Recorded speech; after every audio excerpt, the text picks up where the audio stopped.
આ છે બેટા શેનું ફૂલ? અને આ જે ગુલાબનું ફૂલ છે એમાં જ્યારે આપણે શીખતા પુષ્પ વિશે ત્યારે આપણને સમજાયું કે સૌથી બહારના જે લીલેલા પાંદડા છે એને શું કહેવાય છે? જે આપણને નથી ખબર, આપણે ખાલી ગુલાબ જ કહેતા હતા હે ને? પણ જ્યારે વિજ્ઞાન ભણ્યા ત્યારે આપણને સમજાયું કે આને કહેવાય છે બેટા વજ્રપત્ર. શું કહેવાય છે? વજ્રપત્ર. પછી રંગીન ભાગ છે એ શું કહેવાય છે? દલપત્ર. શું કહેવાય છે બેટા? દલપત્ર. આ જે દલપત્રો છે અને વજ્રપત્રો છે એ જોડાઈને શું બને છે?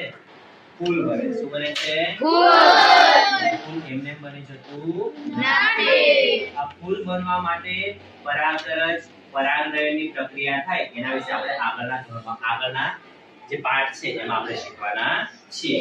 રેડી બેટા? આ જે ફૂલ હોય છે એની અંદર જ પુકેસર અને સ્ત્રીકેસર પણ આવેલા હોય છે. આ પુકેસર અને સ્ત્રીકેસરના આધારે જ એમના લીધે ફૂલનો વિકાસ થતો હોય છે. પછી આપણે એ પણ શીખ્યા હતા કે જ્યારે આ ફૂલને આખે આખો તોડી નાખીએ. શું કરી નાખીએ? આખે આખો તોડી નાખીએ. એટલે કે એમાં રહેલા વજ્રપત્ર અને દલપત્રને તોડી નાખીએ. શું કરી નાખીએ બેટા? તોડી નાખીએ. ત્યારે આ વજ્રપત્ર, પુકેસર અને સ્ત્રીકેસરનો નીચેનો જે ભાગ હોય, કયો ભાગ હોય સ્ત્રીકેસરનો? નીચેનો. એને આપણે બીજાશય કહીએ. શું કહીએ બેટા? બીજાશય.